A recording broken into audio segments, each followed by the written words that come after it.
I'm Maryn. And I'm Christie. And you're listening to Hung, a podcast where we talk about true crime from the court of law to the court of public opinion.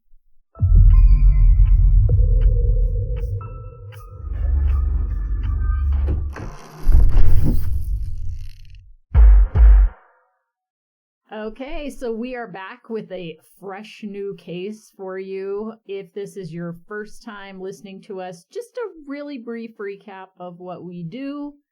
Maryn, you want to describe that? Yeah, we take cases that are controversial, wrongful convictions, or wrongful acquittals. My mom takes a look at the case purely from trial transcript and trial video, so exactly what the jury heard, and makes a determination of her verdict based solely on evidence presented to the jury. And then I come around and blows up my world. Yeah, give her all the info that she didn't know, that the jury also didn't know, and we get to decide if that would make a difference at all for her. Sometimes she comes to an opposite conclusion of the jury anyway, so I think sometimes it's really hard to understand how juries come to their decisions. So that's kind of what we do, and today we are going to start talking about the Kouri Richins case, which is another Utah case. We are Utah-based currently, anyway, and this was a case that happened up in the Park City area, which is a pretty famous skiing town. That's where Sundance Film Festival was held for many, many years. I know, it just recently went to somewhere in Colorado, I believe. Yeah, but this is Utah versus Kouri Richins, and she is accused of murder in the case of her husband, Eric Richins. This was March of 2022. So I actually did go to a couple of the days of trial in person. I went on the first day of trial and sat for opening statements and most of the testimony that day. And then I was back on day 5 in the courtroom as well. So that was really interesting, but we are a little bit behind on this case. It happened 3 months ago because that's the same time that the nurse that I worked with, Megan Sundwall, was on trial for the murder of her best friend. Yeah, if you didn't listen to that one, I definitely recommend going back to listen to it because that was a super interesting case. Yeah, surprising. Pretty crazy details. So I don't know, Resperia that we just finished, really wild. So I don't know. That's a great case to go to as well. So just listen to all of them while you're there. I know. Just back it up. Okay, as far as the state's case, their opening statement, they lay out what Kouri was doing, almost her movements leading up to the death, to kind of set the stage. The fact that she had a boyfriend, some of the texts that they were sending back and forth, love you, it would be so great if we could do this all the time, and Eric was out of the way, and I should back up. She had a business flipping houses, and there is a mansion up in Midway, which is up in the valley near Park City. And it had been sitting there for, I don't know how long, but it was kind of, graffiti in there, and someone had started building it and must have run out of funds or something. And so it was just sitting there, partially finished. They had made an offer and were getting ready to close on that house. And Kouri had texted her boyfriend saying, "Oh, the Midway house, wouldn't it be great? We could fix it up, turn it into an event center. We could live in the little house on the property and take care of it, and we could make tons of money just running the event center." Meanwhile, her husband is alive and well, right? But she's talking these plans. And she bought this place with her husband. Correct. I mean, I think technically the money came through her business, right? But he was supporting her in doing this, or right. I don't know. But the state said that on the surface, it looked like she had this really thriving, successful house flipping business. But the reality was she had taken out all of these loans to pay other loans, and she was really in the she owed over $4.5 million Wow. to over 20 different lenders. And she had gotten to the point that she wasn't able to service the loans anymore. She didn't have the money to pay what she needed to pay every month. And I don't know how long before, but Kouri had actually had a power of attorney from her husband, which there's some debate as to whether that was actually a forged document or an actual document. He had bought their home before they got married. Unknown to him, she took out a $400,000 home equity line of credit to pay for her stuff. And he somehow found out about it. And so there was a problem where things were kind of falling apart a bit, and she was under this money pressure. And the day that she called 911 in the early hours of the morning was the day they were supposed to close on that Midway mansion. And the night before, she said that Eric had wanted to celebrate the closing of the house the next day and wanted to grab a drink, but she said she had plans, and I think the plans were actually with her boyfriend. She claims that she went home that night and made them Moscow mules to celebrate, and then she goes to sleep in one of her kids' rooms. One of her boys has night terrors or something, so she was sleeping in there, and then she got up around 3 and went back to their bedroom, got her phone, and it shows that her phone was unlocked around 3:06 or something. And then her phone travels for 200 feet or so. I don't remember exactly. And then she doesn't call 911 until I think 3:21. She says she got in bed and felt that he was cold and put a blanket over him, and then could tell, wait a minute, he's not breathing. And so she called 911. So the state says that there had been an attempt on Eric's life previously, like a couple weeks before, on Valentine's Day, that she had picked up sandwiches for them. The state says that she had poisoned his sandwich, basically, put some drugs in it or something, and he had a reaction, wasn't feeling well, ended up going home and was really sick. And he had shared with some people that he believed that Kouri had tried to poison him. There was also testimony from a house cleaner that Kouri knew. Kouri had requested that she get drugs for her. She had specifically asked for fentanyl, and then Eric died of a fentanyl overdose. Okay. So after Kouri's iPhone was seized, she got a new phone, and some of the searches that were performed on that phone included, can deleted text messages be retrieved from an iPhone? How to completely wipe an iPhone clear remotely. Searches from her new phone? Yes. How to permanently delete information from an iPhone remotely. So those do not look good at all. And what then, do you mean? That sounds so innocent. Don't do stupid searches like that on you're linked to your Google account and whatever, and you're so dumb. People, it's like the technology we have, you're not going to get away with it. That's so silly. So, I mean, I'm assuming they didn't do a search of her new phone. It's just because her old phone is also connected to the same Google. I think they actually did end up taking her new phone later. I think they ended up with something like 5 to 7 phones or something. I mean, they had a lot of phones that they took during the course of the investigation. Yeah, those Google searches will get you. If you're Googling how to hide a body, you're Googling foolproof suffocation, you're Googling like what innocent person is saying that, you know what I mean? Yeah. And I don't know anything about this case. I'm just saying, like, in general, it's not an innocent look. Right. Well, and most times it's because they're not innocent. Right. So it was 5 weeks after his death. Additional searches that she did were, if someone is poisoned, what goes down on the death certificate? Oh my gosh. Can cops force you to do a lie detector test? Women, Utah prison. Luxury prisons for the rich in America. Oh gosh. I don't think, do they have luxury prisons for murderers? I mean, right, is it like tax evasion and like, right, it's more federal crimes, white collar crimes. Maybe they have that, but no. don't know. Not you. You stay with the peasants. Yeah. And some other things that they said did not look great for her that day that she called 911 was a very busy day, right? They're investigating. They're coming, going, they're taking his body, they're doing all the stuff that they need to do. And Kouri accessed 3 different memes or images on that day.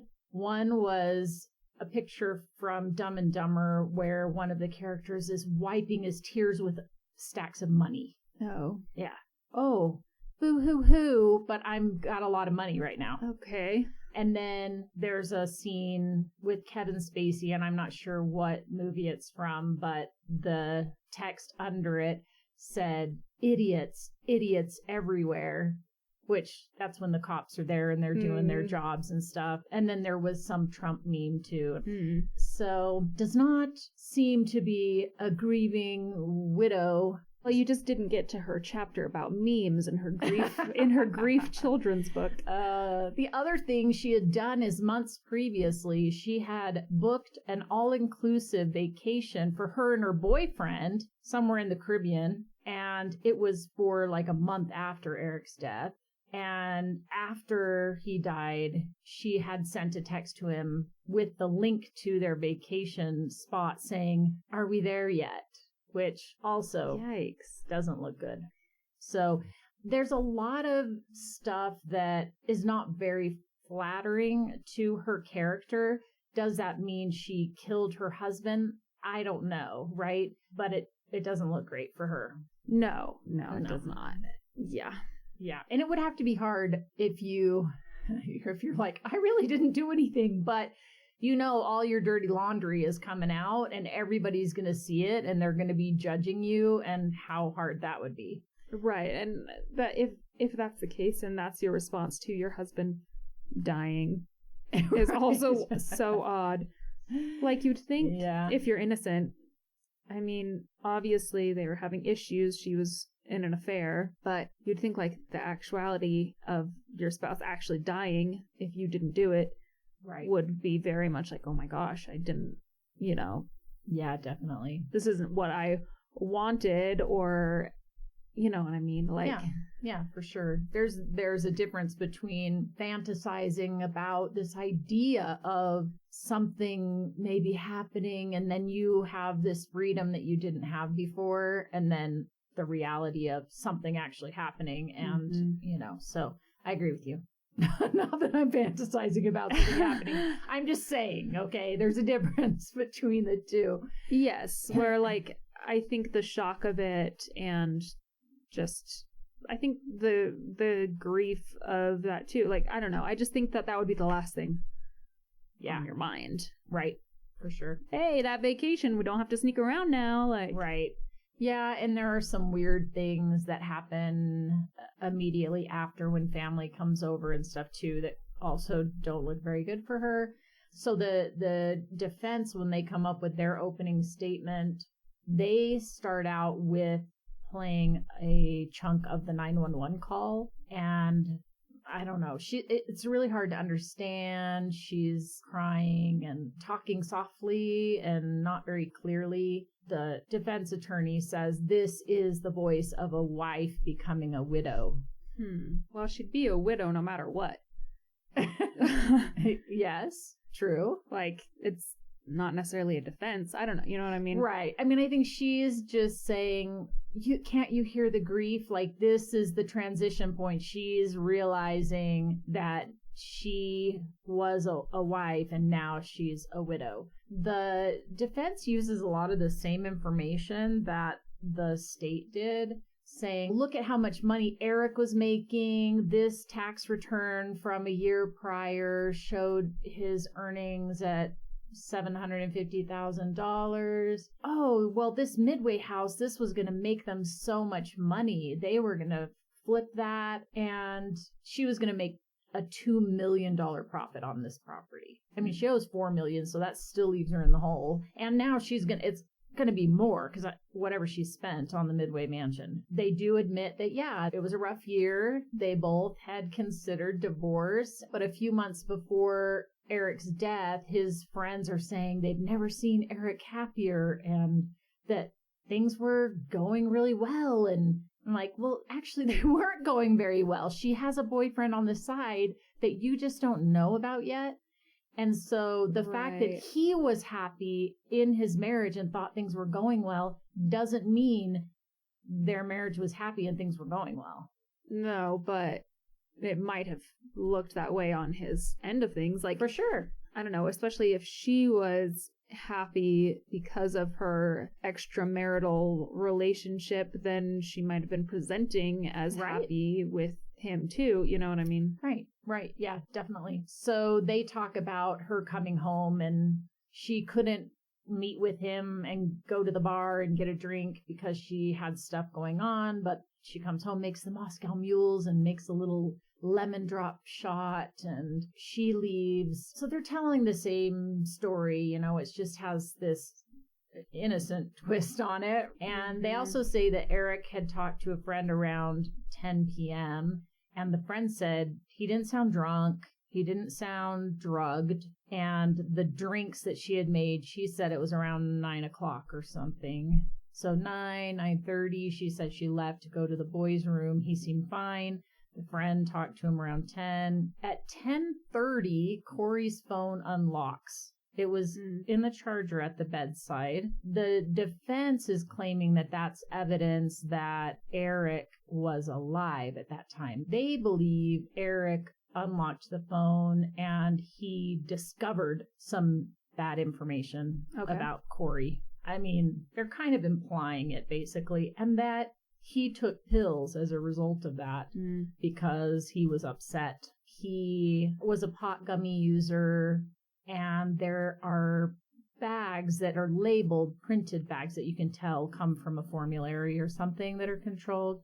But there are other little clear baggies that had gummies in them that have no labels. And so those probably came off the street. And maybe some of those were laced with fentanyl. And he ended up taking a pot gummy and it was accidental, you know, that he died of the fentanyl. So which is it? I don't know. The phone unlocking at 10:30 to me does not convince me that he was alive at 10:30 because where's the evidence that he was the one to do it? Who's to say who unlocked the phone? Because she's saying that her phone was in her room, but she was with her son. Right. So it is a little strange that she does go get the phone and then she walks around doing whatever, I don't know, and then she comes back and then finally calls 911. So they say that the police never found any fentanyl, any evidence of fentanyl anywhere during their searches. Those Moscow Mule cups were sitting in the sink. They still had liquid in them.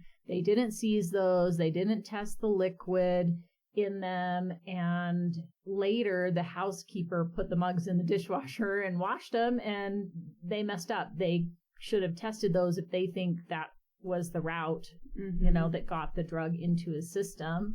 Yeah, and maybe they didn't have that theory at the time necessarily either. But I don't know, fentanyl seems like to be administered via liquid feels strange, but I don't know enough about it. But it just seems It also seems weird to be administered by sandwich. True. I will never look at sandwiches the same way again.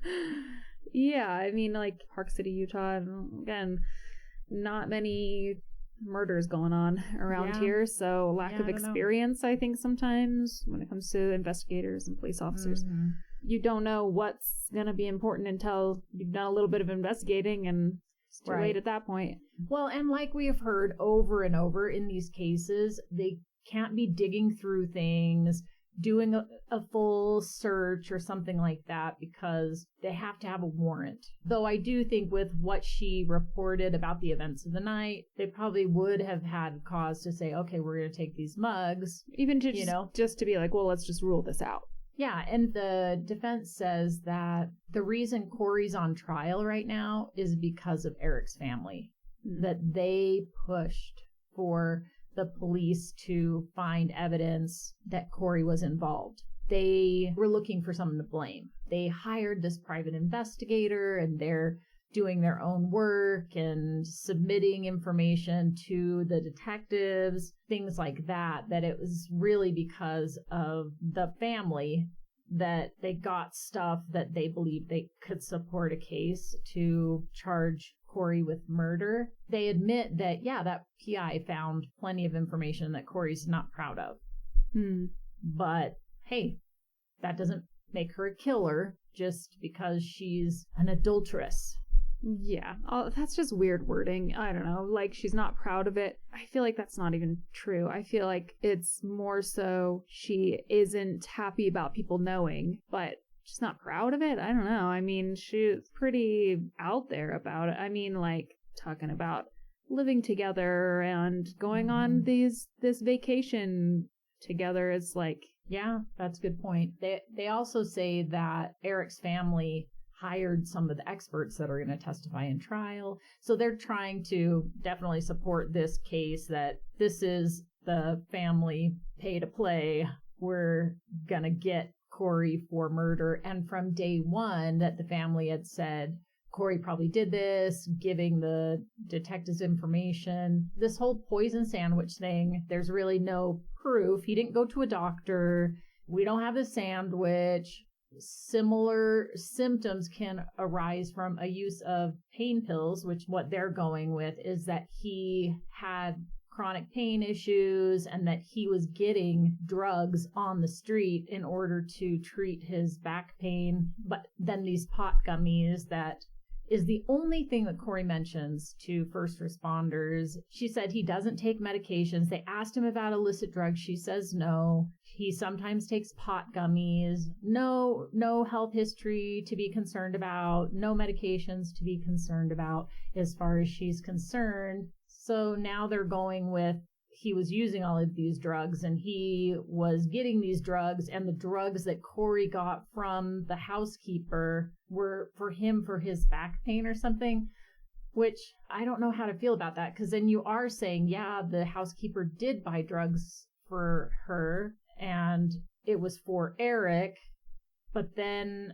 you're also wanting to discredit the housekeeper. So I don't really know, but they're saying basically that the dealer states that he never sold drugs with fentanyl in them. He only sold oxys.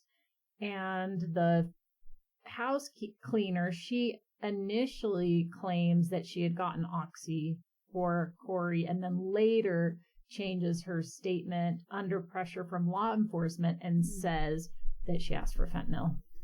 Interesting. Okay. And that she got this sweetheart deal, immunity, things like that, and help with her drug charges as a result of changing her story and giving evidence to support the case against Kouri. And they end with, I'm sure you guys have all seen the picture. There's like the old hag, and then you look at a different way, and it's this beautiful woman wearing a hat with a feather, and you're seeing her side profile or something like that. And she says, there's a lot of evidence here that we're not going to dispute. It's basically how you're looking at that evidence. Are you seeing the hag, or are you seeing the beautiful young woman? And she ends with, the state is going to show the witch, we're going to show the widow. If at the end you can still see both, that is reasonable doubt. I'm not sure if I agree with that. I think it's a powerful image that they're using, but I actually don't see how it applies to reasonable doubt, because I'm like, there's good and bad in everybody, and just because you can see both good and bad is not reasonable doubt. Right. That's just reality. How about that? Right. I'd like to hear the evidence of how she acted as the widow. You know what I mean? So far, I've only really heard the things that she did that was like, that sounds strange for... Now, again, I know bare bones about this case. Right. The first witness that comes on the stand is Eric's dad. And basically, I think they just want to humanize Eric, show, you know, he was this great guy and he would come out and work on the farm and he was a hard worker and we were really close and he loved his boys and was a great dad and would bring them out to the ranch all the time. And, you know, we did all this stuff together. And the only thing he really adds about the incident is that I think Kouri called the dad to tell him that something was wrong with Eric. After she knew he was dead. Right. Yeah, that's a Something's little bit really wrong. Yeah, I think she just was like, I don't want to say. Mm-hmm. And I think she did say something about he's not breathing, but not he was cold and stiff and definitely not revivable. And this call was made before 911, after 911? After 911. Yeah, Okay, after so, 911. And well, I mean, at that point, she knows he's dead then. Unless they haven't arrived yet. And no, I think they were working on him. Oh, okay. You know, they're in the bedroom working on him, and she calls the dad. And then the dad calls Eric's sister, who those two were really close. And she was up because one of their kids had the stomach flu and was vomiting. And so they'd just gotten up and brought her in bed with them. And then her phone rang and it was her dad. And she was like, oh, how did you know we were up? And he starts telling her something's wrong with Eric and he's not breathing. And she freaked out and started screaming. And she's saying, he's not breathing.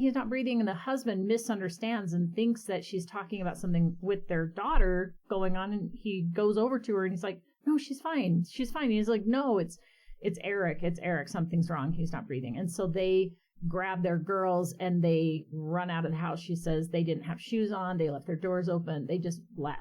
You know, but that's her testimony. But he does talk about the fact that he called her and that she said she was on her way. Besides humanizing Eric, one of the other things that the state wanted to do is set up the fact that Eric was not suicidal. They had future plans, things like that. So one interesting thing, though, that Eric's dad did bring up is that he didn't remember the exact date, but he said it was after Eric's funeral on March 11th and before the autopsy results were released. Kouri called him and said that she'd talked to the ME and that she had been told that Eric died of the same thing that his mother died of, which was a fungal infection of the lungs. And so Eric's dad called Katie, Eric's sister, and Katie called the ME's office. The person Katie talked to stated that they had not received any calls from Kouri and that the medical examiner had not spoken to Kouri and that the autopsy results were not in and had not been released. Yeah. So that was a little bit of a, that's interesting. I wonder what made her give him that information. Yeah, that is a weird thing to do. Yeah, but the judge was pretty specific on you can't consider what he's saying for the truth of the matter. We can't say this is 100% factual, but we can say this is his recollection and this impacted his feelings and decisions. Well, all he can really testify to is his interaction with Kouri and the fact that that is what she reported to him. Everything else is hearsay. Exactly. So, but it is an interesting, like, oh, okay, keep that in the back of my mind for future testimony and what else do we learn as other witnesses come on. And doesn't really have that much to say about anything else. So, not super relevant in a lot of ways, besides just showing a little bit of who Eric was, because otherwise this case is all about Kouri and not really about Eric at all. And then the second witness was Eric's sister, Katie. And I have to say, I don't know. I mean, I hate to say that it felt actually a little bit like they didn't have appropriate boundaries with each other, almost like too enmeshed with each other. And I don't mean that in any inappropriate way, but just, you know, he would call me about everything, you know, in the middle of the night. If his leg was hurting or something, he'd call and I always answered. I'm like, why do you need to call in the middle of the night? And why are you like, oh, yes, just call me anytime. He's out of the country and he would still call her at all hours and things like that. And, you know, just he told me everything. And I'm kind of like, you know, maybe that's not that healthy, you know? Right. So I don't know. But obviously this loss was even harder on her because of how close that they were. So when Eric found out about Kouri taking out that home equity line of credit, he got really upset and he talked to his sister and her husband about the situation and what to do. And they ended up ultimately setting up this trust where the sister was the administrator of the trust. And he dissolved all prior powers of attorney so that Kouri, she didn't have control of any of his stuff anymore, that it fell to his sister instead. And Kouri had found out about that and was pretty upset that he had done that. And yeah, I think because this had happened pretty close to the time of Eric's death, that was on her mind. And she does mention to one of the detectives something about like, you should probably know this information. And it's funny because when the defense gets up to cross, they're asking her about that information and why she chose to share that, because did you just believe right away that she was guilty or whatever? But she gives a very Mormon answer, which the defense attorney clearly just does not get, because she says, I just had a strong impression, a strong feeling that I should tell someone this. And so I did. Well, what was the feeling that you had, right? She's pressing like, oh, well, the feeling that Kouri did something. And she's like, no, I had the feeling that I should tell someone this information, and therefore I did. And right, because the idea behind that being like, I don't always know why I feel impressed or compelled to do something, but the fact that I feel compelled is reason enough, right? Right. You know, and kind of Mormon ideology of like getting some sort of hint or push to do something. Right. And she said, I'm not an investigator. I don't know whether this is important or not, but I felt like this was something that I should share with someone, and so I did. Right. And if she's not guilty, then any information that's true information. Right. If he died of an aneurysm, or if he had a heart attack or something, I mean, it doesn't matter, right? But if he died under suspicious circumstances, then it might matter, right? And at this point, they don't know. I don't know. Sometimes I think that if someone's family, even if they were like, you really got to look into this person, well, they might have good reason for that too. Sure. They knew a lot of stuff about Eric and Kouri's marriage and issues and things that had happened. So yeah, I probably would be a little bit suspicious, or at least say, hey, you may want to look at this information kind of thing. The only time where I see that kind of behavior and I'm like, don't know about that, is if the person telling you, hey, you should look at this person, is also under suspicion. Right. If they were suspicious of his sister, then it's like, I don't know, I think you should, that could be more indication of trying to frame someone else or blame someone else for it. But things could be happening between him and his spouse, and he still could die from some other way. Right. Absolutely. Yeah, 100%. That's where the investigative work goes into, okay, now if there's nothing to support this claim, then it's gone. Right. Yeah, for sure. So she talks about coming in and describing what she remembers of Kouri's behavior, that she felt like Kouri just looked really put together. She has her hair up in this bun on top of her head, and she's wearing this matching pajama set and just looked put together is, I think, the phrase that she uses. And that she just didn't seem to be as emotional as she expected that Kouri would be. Her recollection was that Kouri didn't even come over to her or comfort her, anything like that. And she says that she's the one that had to press Kouri to talk to the boys, that her husband took the boys from the bedroom. They were in the bedroom right on the same hallway as Eric's bedroom where his body was and all the cops and stuff are. And so she tells Kouri, we've got to get the boys upstairs and away from what's going on. This is going to be traumatic. They shouldn't be seeing all of this. And so her husband takes the boys and their two girls up to this bonus room above the garage, and he's trying to keep them in there and away from what's happening. And Katie, Eric's sister, it just seemed odd to her, some of the things that happened. And I guess her husband was trying to prevent the kids from seeing when they wheeled their dad's body out. But they somehow had gotten to the window and they did see it and were pretty upset. And Katie insisted at that point, you've got to tell him. You got to tell him. And so, okay, fine, let's bring him down and tell him. And according to her, Kouri said, your dad's gone, or something to that effect. And then one of the boys was pretty stoic about it. And one of the boys was freaked out and went into his room and was under the covers. And his aunt, Katie, was trying to console him, but he was inconsolable. And she kept trying to tell Kouri, he wants you. You're his mom. You need to come in here and talk to him and help him. And Kouri finally did come in. And then someone that worked with Kouri came and asked about the Midway house. What are we doing? And that Kouri had given her this information. And Katie's like, you're not closing on that house, are you? You're not going to go ahead and, well, of course I am. It's business. This is different. And then she also made statements, according to Katie, about I'm selling this house, plans about what to do with the business.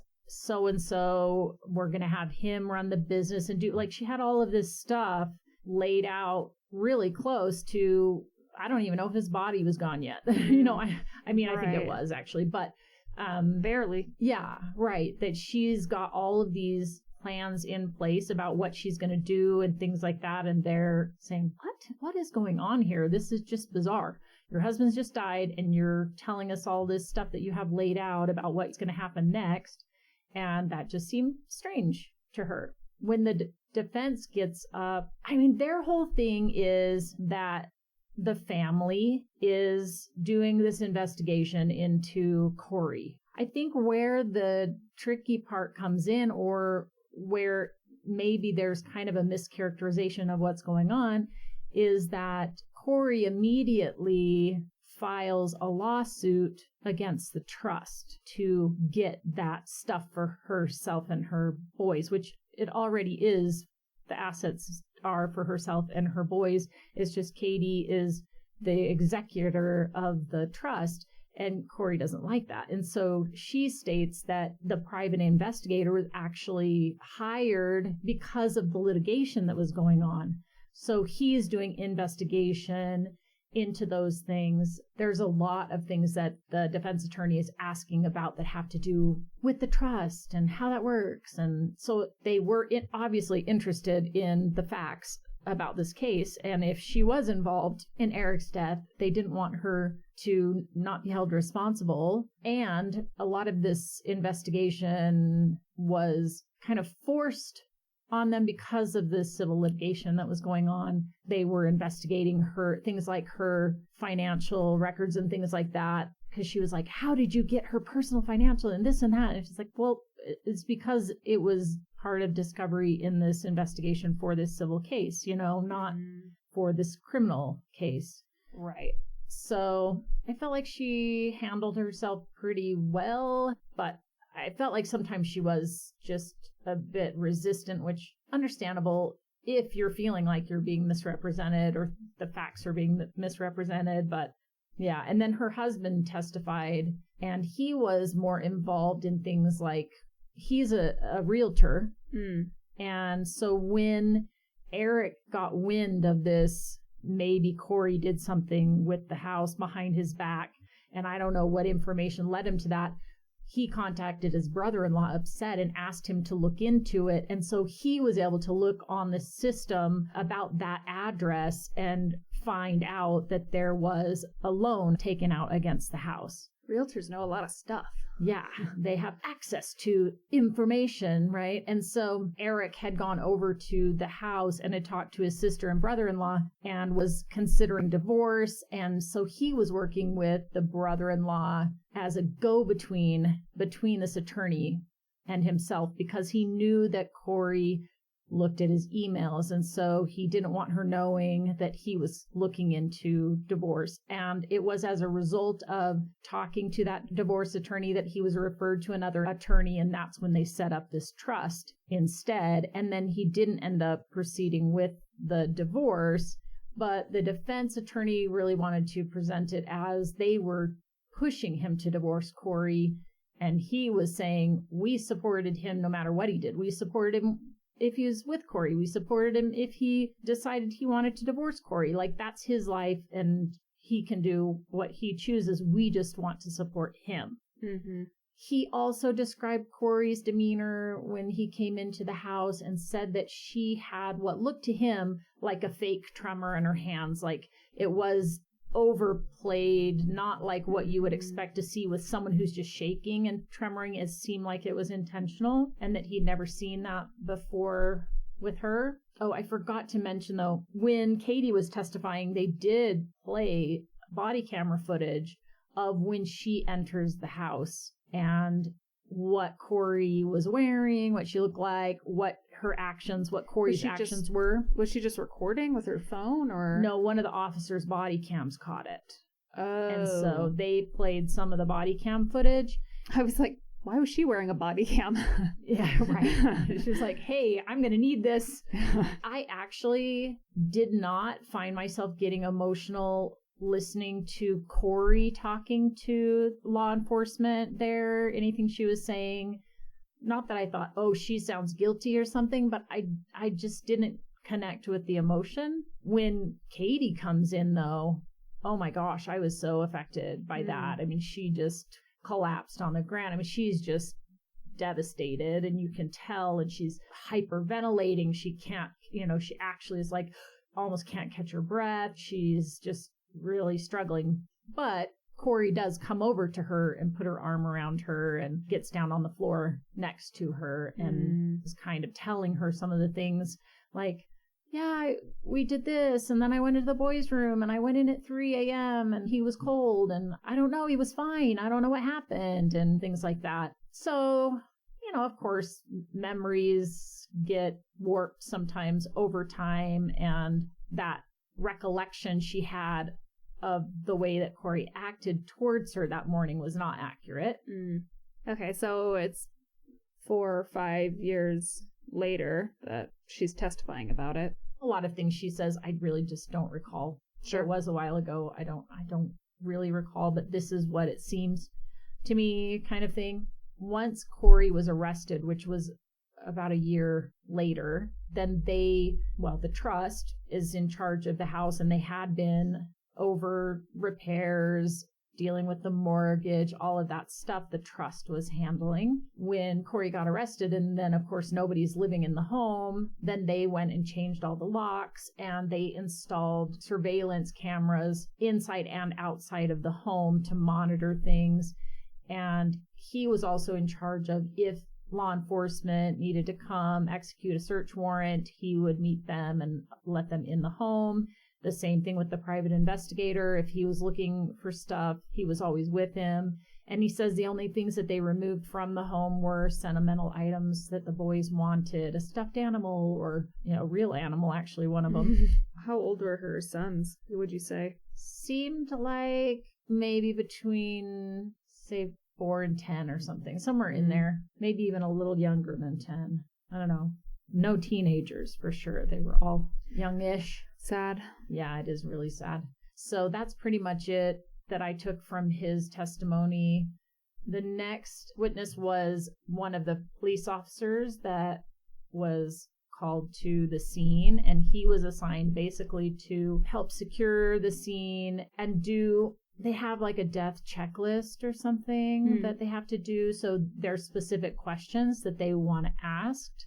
You come in the front door, and then it opens up into a great room kitchen combo type of thing to the front and off to the right. And then on the left, there's a hallway where the bedrooms are. And so he's standing at the end of that hallway to keep anyone from going down the hallway to where the scene is. And he's also asking Kouri questions.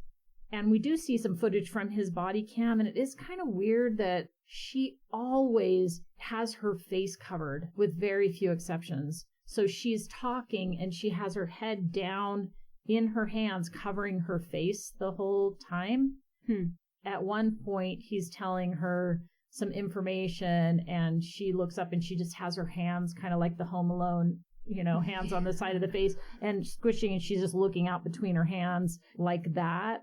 Yeah, but most of the time she just is avoiding any sort of eye contact or being seen, which I'm not sure what to think about that. Right. You guys will have to listen to the 911 call later when they're going to play it. We'll include it and kind of get a feel for what do you think? Because in the body cam footage, she has the same type of tone.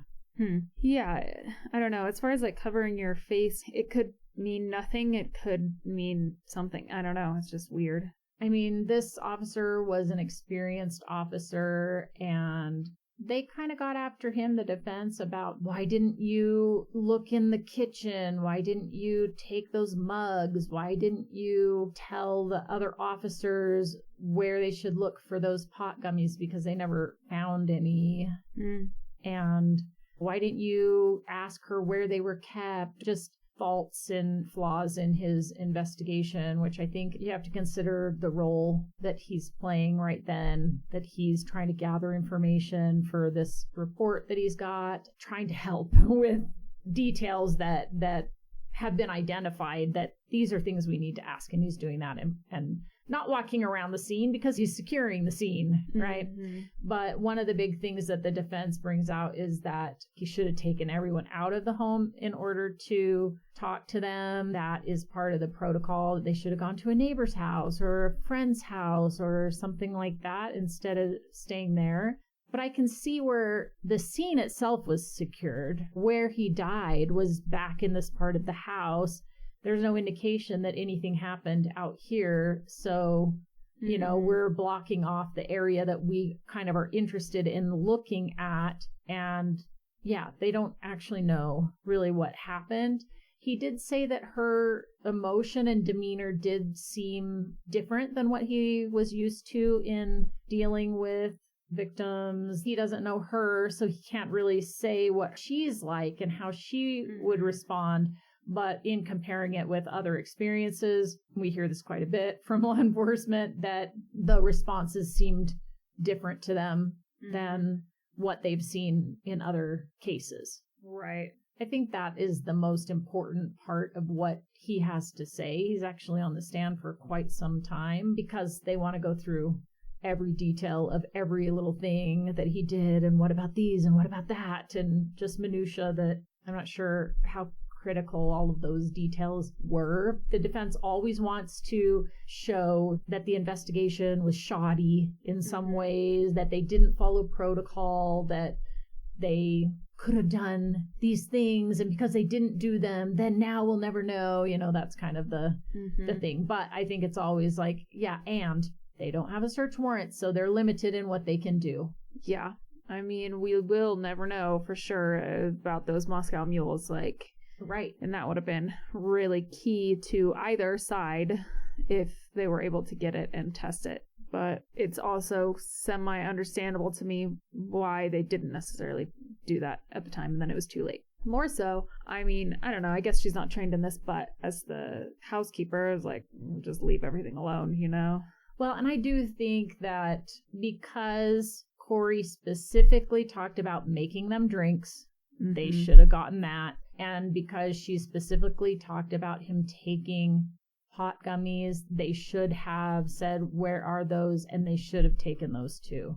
So I do agree with them that they probably should have. Like, if she hadn't mentioned those things, I can understand why they're not. But because she did, I think those things should have been secured at that point, and were not. Definitely. Yeah. Yeah, like I said, even if they maybe don't necessarily want it to seem to her like, oh, we're suspicious of you right away. But again, just that, like, well, you mentioned you made drinks. We're just going to basically confirm or disprove right away, so there's not a question. Right. Like, hey, if there's nothing to worry about, great. We're just going to check them, and then we can be like, great, that's cleared. Don't have to worry about it anymore.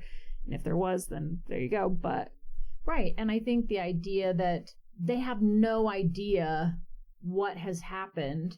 They're walking into this. He's a young guy. They can't see any obvious cause of death. So the little information that they did get, they probably should have followed up on that to see, well, is there something with these pot gummies?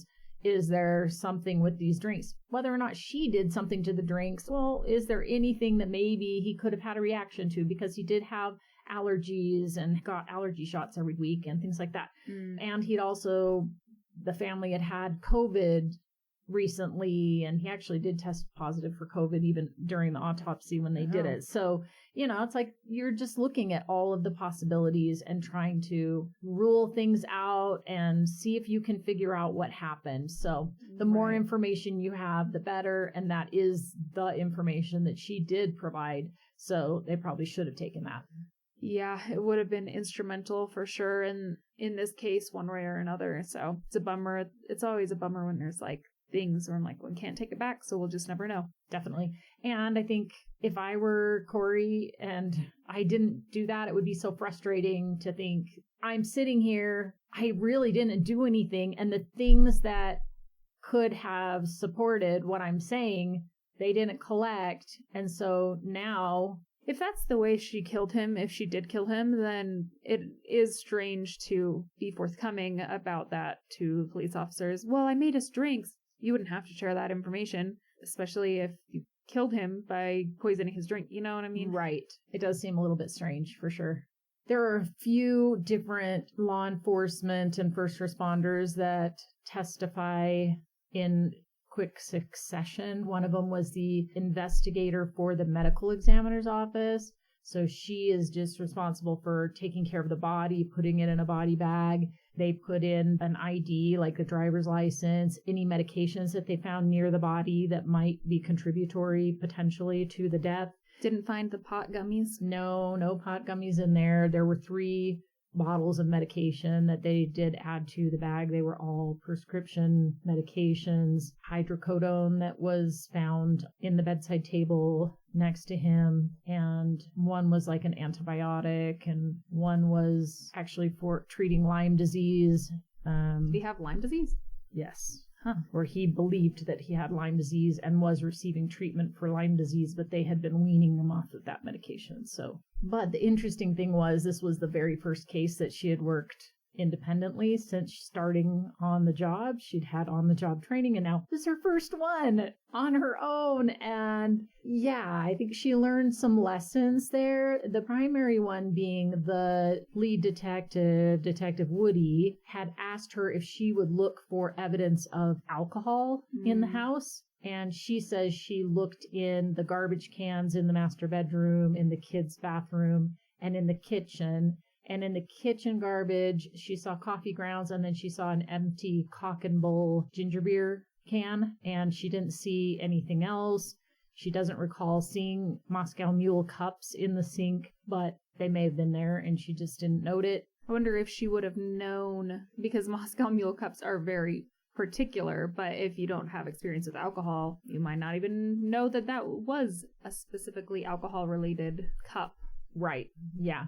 And she did say the reason that she remembered the Cock and Bull can is because her dad kept that at their house, and its distinctive name and the labeling on the can is pretty distinctive.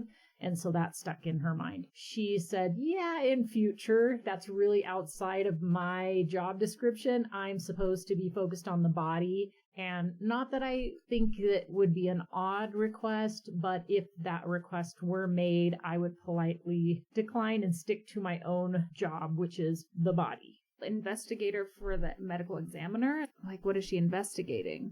They're gathering evidence from the officers or detectives on the scene and creating a summary report that they give to the medical examiner that might aid them in their assessment of the situation. So maybe not so much investigation in the sense of investigating a crime, but more so investigating a cause of death. Exactly, yeah. Then there was a police officer. He was one of the other officers on scene. This guy was in charge of the medications. Kouri had mentioned a couple of places in the bathroom that he had looked, and he'd located 3 medications. I think those were the medications that went in the body bag with him. But he says he looked in the cabinet above the toilet. He looked in a drawer in the bathroom and in some other cabinet or something in the bathroom that he was pointed to. And apparently, according to the defense attorneys, the pot gummies were on top of that cabinet that was above the toilet. I'm like, why would he look on top of the cabinet? Like, if you're putting them up there in behind the crown molding and hiding them away, and why wouldn't she tell him where to look? It wasn't made clear until later that where they actually found the pot gummies was not on top of that cabinet, but it was on the top shelf inside that cabinet, which makes more sense. So they did find pot gummies at some Later. point. Yes, later. But he looked where they were, so he looked in that cabinet and he says he didn't see any drugs, any drug paraphernalia. He didn't see any illicit drugs, any pot gummies. Kind of said, oh, I've done lots of drug searches. I know how to look for those things. And and then the defense pointed out, like, well, were you looking for, well, no, I wasn't really looking for that. It wasn't the purpose of it. I mean, of course, if he'd seen them, he would have noted it. But it's kind of like, oh, yeah, I know what I'm looking for. I've done this before. But I actually wasn't looking for that, really. And it goes back to what we already said, that they didn't have a search warrant. So they were doing a cursory look to see if they could find anything that might have contributed to his death that was clear. And he didn't see anything notable. Mm. The EMT on the scene, her testimony was interesting, and it wasn't just the testimony. There was some body cam footage that we saw where she was seen in the body cam from that first detective that took the stand, and she did talk about this blood coming out of Eric's mouth when they were doing CPR. Kouri mentioned it too in the body cam, like, what is that stuff on his face? Why does he have that? It almost looked like snot coming out of his nose. Like, what is that? And she said to one of the officers on scene, maybe it was an aneurysm because the amount of blood was uncharacteristic of things that they typically see when they're performing CPR. Okay, I was like, of the thing they don't know what is yet. Right. He's apparent death, but they don't know why. Well, and I think there was a little bit of blood on his face when they came because Kouri had already started performing CPR, and then they started performing CPR, and of course they're more effective at performing CPR. Mm-hmm. And they also have what's called a Lucas machine that attaches to the chest, and it performs the compressions so that it has like a consistent depth and pressure that is going to be the ideal pressure to perform CPR. And then that also frees them up to be doing other things while it's providing the chest compressions. Robots are taking over our jobs. Someone still at this point has to attach the robot onto the person's body. Yeah, but as those compressions were being done, more blood was coming out of his mouth, which is not typical. Okay. The state asked her if there was anything that she noted that she thought was a little unusual. She said the position of Eric's body she felt was unusual. She says normally people would pull the sheet and pull him off the side of the bed because it's easier to do, but Kouri had pulled him towards the foot of the bed and off the end of the bed, and that his arms were like straight down by his sides, which she thought was not normal either. Normally their arms would be, splayed out. I mean, you just pulled him off the bed. But it makes me think, well, if he'd been dead for a few hours and he was having some rigor set in, then it would have made his body more stiff and maybe would have kept his arms down, but nobody talked about him being in rigor, so I don't know. Right. I'm not necessarily suspicious, but not typical. Yeah, abnormal. Right. Yeah. But I would think they would have said he was in rigor if he was. Yeah. One thing that was brought up is the idea of the sheet, and in some of the pictures you could see a sheet balled up under the bed, and there was some blood on that sheet. The defense was asking about the sheet and suggesting, did that Lucas machine break his ribs? Is that what caused the bleeding? But then the state came back and said, well, that sheet already had blood on it, and you can see it's balled up under the end of the bed while they're working on him. If there was already blood on it, then there was blood coming out of his mouth before they got there and started doing anything. Gotcha. One of the firefighters that responded to the scene that was helping out as a first responder was also a police officer, but he was on call as a firefighter that night. So he was there and was assigned to monitor the airway and take care of those things. But the defense was accusing him of like, well, why didn't you look for more things? Like, why didn't you investigate this and this and this and see that? And he's like, even though I'm a police officer, also, I was working as a firefighter EMT, and I was performing my role, which was not doing a search and all of those things. Right. It's almost like a police officer when they're not in their jurisdiction. It's like, well, it's not my job here. Yeah. And the other thing that the defense wanted to bring up is there was a picture that firefighter took of the nightstand that had Eric's phone on the charger, like one of those charging stands, and it had like a little arm that sticks out, and the Apple Watch was on there charging. And someone had put Eric's wallet on top of the nightstand, which there was also a safe on top of the nightstand, and the wallet was placed on top of that little mini safe. And somebody put that wallet there. That wallet had been out in the kitchen on the counter. Someone put it there and took a picture. What are those white specks on the nightstand? Did anyone collect those white specks? Test those white specks as if there might have been some sort of substance that was on the nightstand, and also was there transfer with the wallet being moved there to move the white specks onto the nightstand? I don't know. Interesting. Yeah, like that was the fentanyl, they're saying, or not the fentanyl, I don't know.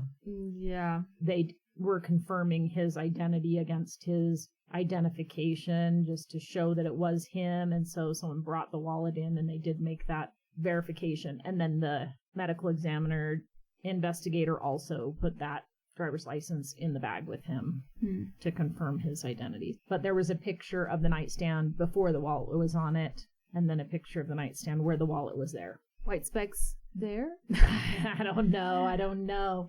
They never really showed, like, see, look, there wasn't white specks. Now there are white specks. And what is it? But then you're like, well, if there weren't white specks and now they are white specks, but you didn't collect the white specks. Well, if the white specks weren't there to begin with, then why would you collect the white specks?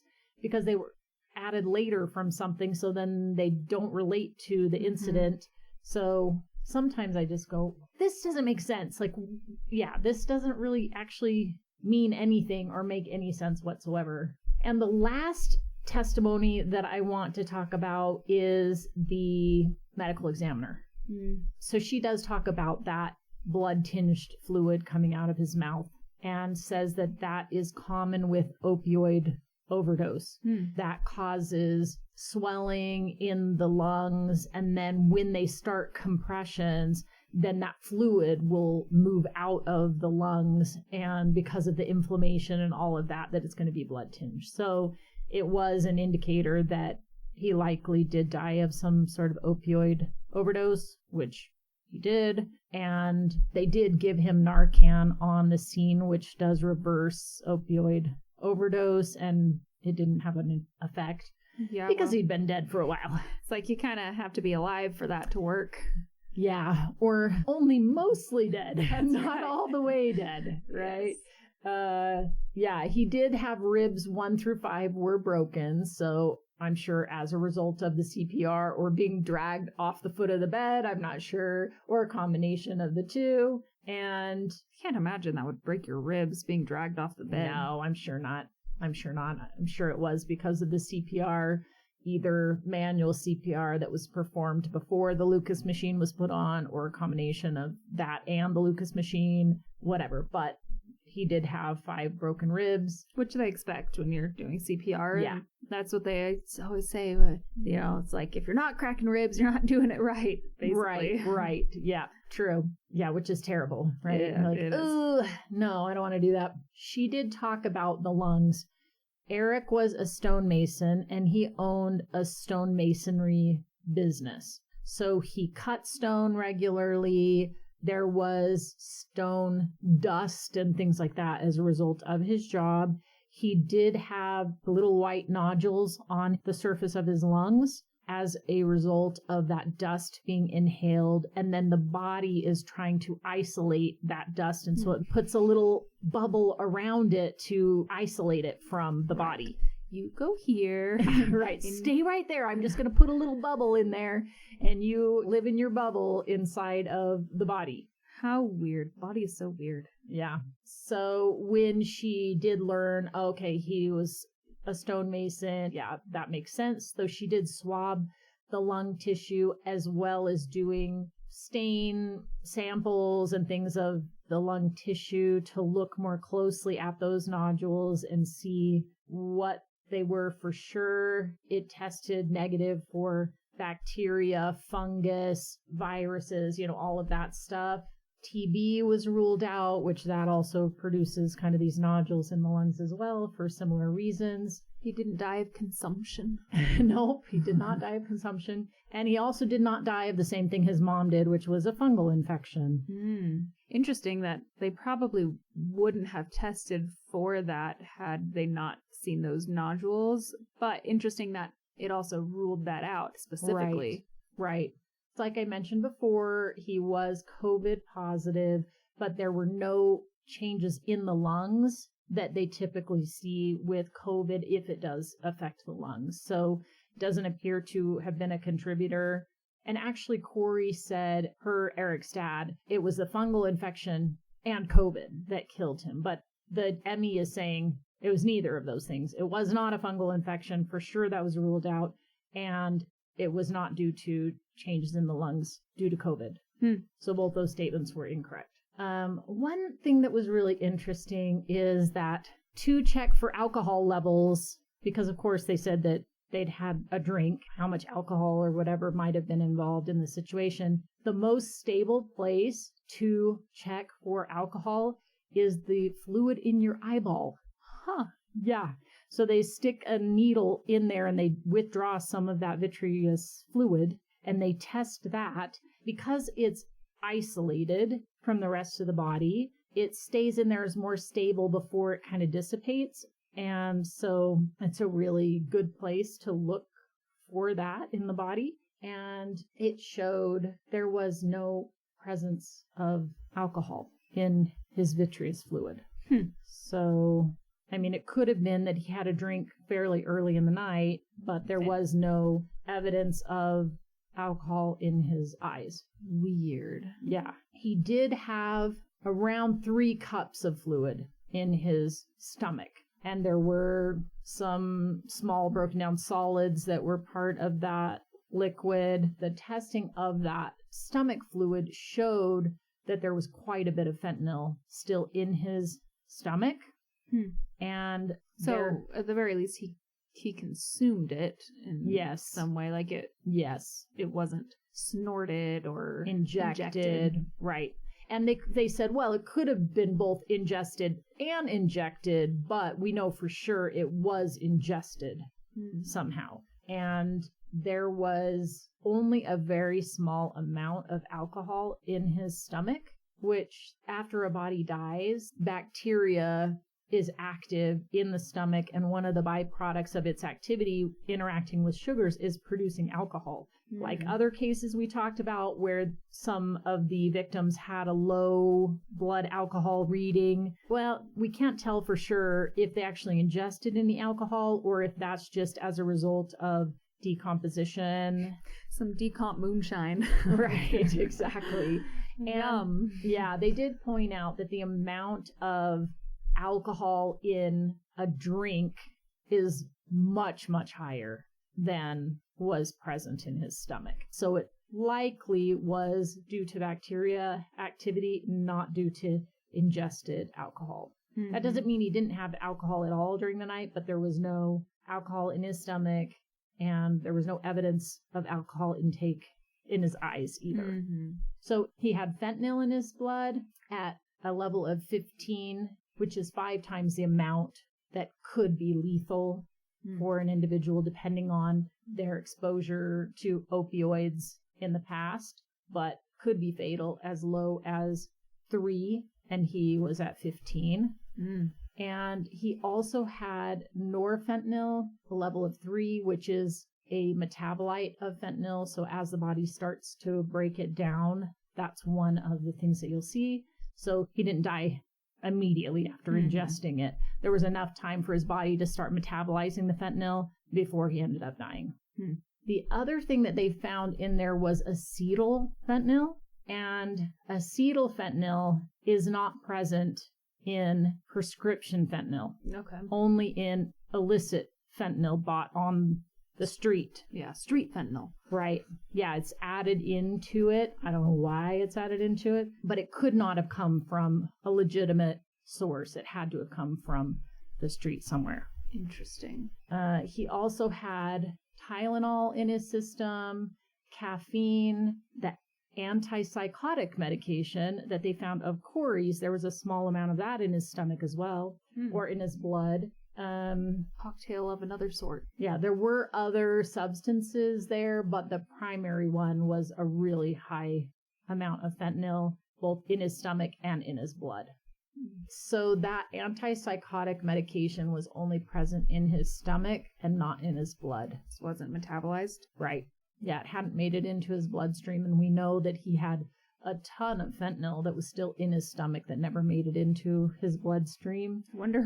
Wonder if he thought he was having some sort of episode or took it himself. I don't know. Like, it's weird. I don't know how fast this would happen, after you start to feel effects. Right. So 60 minutes to peak concentration in your bloodstream. And obviously he still had quite a large volume of liquid and fentanyl in his stomach. So if he had actually absorbed all of it, the levels would have been sky high. Mm-hmm.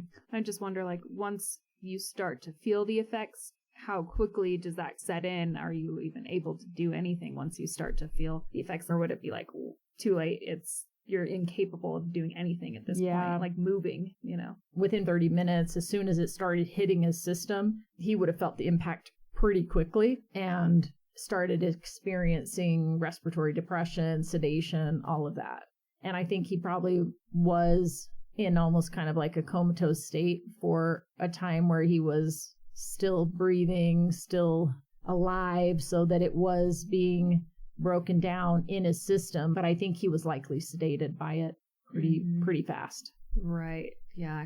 Yeah. So the other thing that we mentioned before that was not present in the stomach was THC gummies, right? Oh. There's no THC in his system either. So that rules out a lot of things that they threw out there as possibilities. There wasn't hydrocodone in his system. There wasn't oxycodone in his system. So it wasn't an overdose of taking the medications that they saw were present in the house that he had been prescribed at one time, the hydrocodone, oxycodone, that in future testimony, a house cleaner that worked with Kouri is going to testify that she did get some oxy for Kouri at Kouri's request. Well, that also wasn't in his system, so it wasn't that. So it does seem like it was pure fentanyl only that was introduced into his system, and maybe like a pill or a half a pill of that antipsychotic that was prescribed to Kouri. Yeah, that is interesting. At this point, they haven't been able to trace where it would have come from, whether even if he got it or she got it. Right. Yeah. So it is really hard to know, but there are a lot of things we can say he didn't take that night. So one of the things that the defense wants to bring up is that one of the prescriptions that they found for Eric was naltrexone, and naltrexone is used to treat Lyme disease. Mm-hmm. But another use of naltrexone is for people who are trying to deal with addiction to alcohol or drugs, opioids. How does it do that? Don't ask me. I don't know. I mean, I think it reduces the cravings. So the defense was trying to paint this picture that this medication that he was taking wasn't for Lyme disease, which one of the things that Kouri stated to first responders, that he had a history of Lyme disease and he occasionally took THC gummies and denied use of illicit drugs. And now the defense is saying, oh, that naltrexone, that wasn't about Lyme disease. That was about he had back pain, so he wanted something stronger than the hydrocodone that he was being prescribed. And so he was getting stronger stuff, and he was abusing medication that Kouri denied that he used that type of medication, which is interesting if you're trying to save your husband's life and they're saying any history of use of illicit drugs and you say no. I mean, they gave him Narcan anyway, right? But it's weird to say no and then to have your defense team saying, oh, but he was using all these drugs and he was using opioids all the time, so he probably could have tolerated a higher dose of fentanyl before it killed him, and this naltrexone was not about Lyme disease, it was about trying to treat his alcoholism and drug addiction. Those are just very conflicting things. Like, totally. And also, I feel like if you have a problem, you might not know to go fake Lyme disease somehow to get someone to prescribe this to you instead of just saying you have an issue and then they would prescribe it to you. Right. Yeah, it's strange. It's strange. And having the prescription is consistent with him being treated for Lyme disease. So to now say, oh, but it probably was actually for this? No, come on. So weird. That is no. But the defense also did bring out that Kouri had conversations with the medical examiner through the time period before the autopsy results were released. Specifically, there is record of a phone call between the medical examiner and Kouri on March 17th, which was a week after the funeral. And that is when Kouri had mentioned to the medical examiner that Eric's mother had died of a fungal infection in the lungs. The ME had discussed the fact that he had these white nodules on his lungs and that they were doing testing for that. Could that have been, that conversation that she took things from it, and the fact that he had also tested positive for COVID? Was that kind of a legitimate impression that she had of maybe what happened? Possibly. Yeah.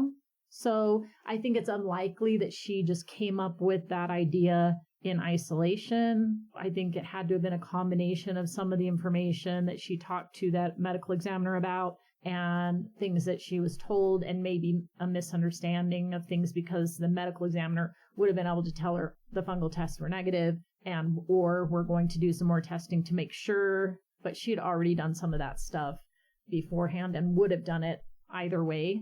But it was then that she did learn he was a stonemason, and that fit with everything that she was seeing too. So that kind of makes it less like, oh, whoa, what Eric's dad was saying. Right. Yeah.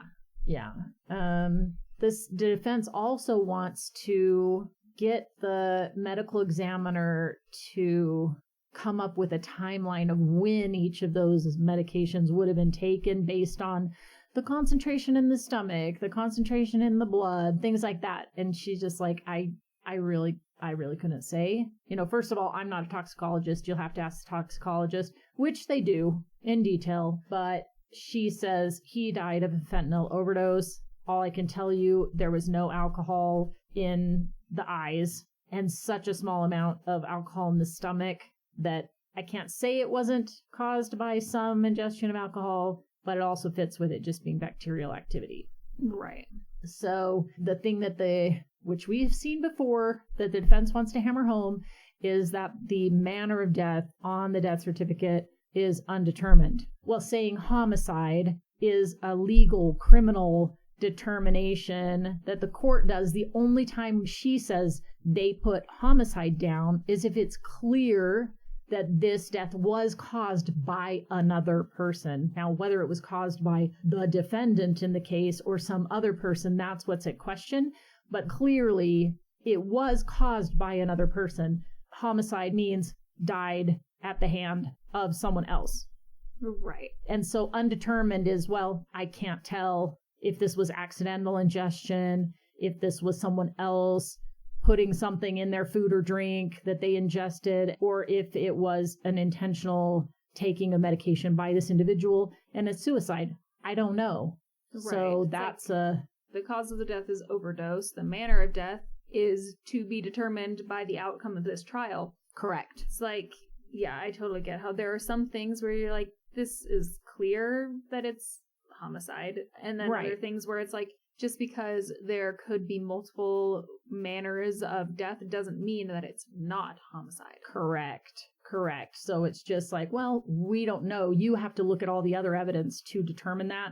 And the defense always wants to say, yeah, but you can see all that evidence and you can decide. But the state's point is a good one, that it's not up to them to decide that based on all the evidence. It's up to a court and a jury to decide that based on all of the evidence. Sometimes there's a clear cut, yes, this was caused by someone else. Betsy Faria, she doesn't get stabbed 56 times by herself. So clearly someone else was involved. So this is a homicide, right? Like that's clear cut that somebody killed this person. They died at the hands of another. Mm-hmm. Period. Right. But this one is like, well, could be this, could be this, could be that. So we don't know. You guys look at the evidence and you decide what you think it was. Right. There's no way to tell just based on the evidence provided by his body, his autopsy and things Correct. like that to make a determination. But there's evidence outside of that goes into consideration in the court. Right. Which the state brings up. Oh, did you look at her text messages? Did you look at her financials? Did you look at... Well, of course not. That's not her job. Mm-hmm. So that's where things end, as we know. Massive amount of fentanyl ingested from some source, not a legal source. And so far, no fentanyl has been found anywhere. It's because he took it all.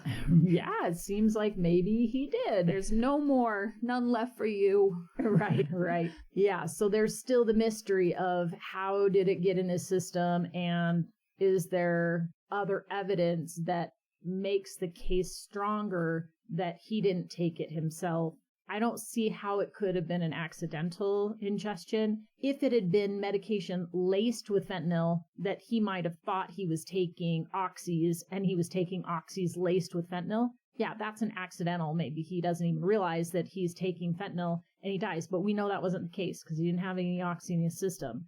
Or the gummies. That's exactly what I was going to say. It wasn't laced with fentanyl because there THC. was no, so it's like, it wasn't that either. So it had to have been pure fentanyl. We don't see any pure fentanyl lying around. No. So either someone else gave it to him or he took all of it that was present.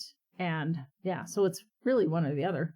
Mm-hmm. It definitely was not accidental. That's what we can say. Yeah. So, okay. Well, next time we are going to get into the big witness in this case, which a lot of people would argue is the key witness in this case, the housekeeper that worked for Kouri's aunt and that claims that she purchased drugs on the street for Kouri on 4 occasions, and one of those drugs was fentanyl. So the question is, do we find her a reliable witness? Do we believe what she's saying or not? So that's going to be the big part of our next episode. Okay. I'm really interested. They say the housekeeper knows all, so right. I don't know. That just sounds like rich people shit. I don't know. Sorry, Mom, if you killed Dad, there would be no housekeeper to testify. That's right. That's why I'm keeping housekeepers out of the house. I don't need anybody else looking over my shoulder, and I'm not doing any Google searches either. Right. That's right. That's right. All right. Well, thank you for hanging out with us today, and we hope you join us next week. Until then, I'm Maryn. I'm Christie. And you've been listening to Hung.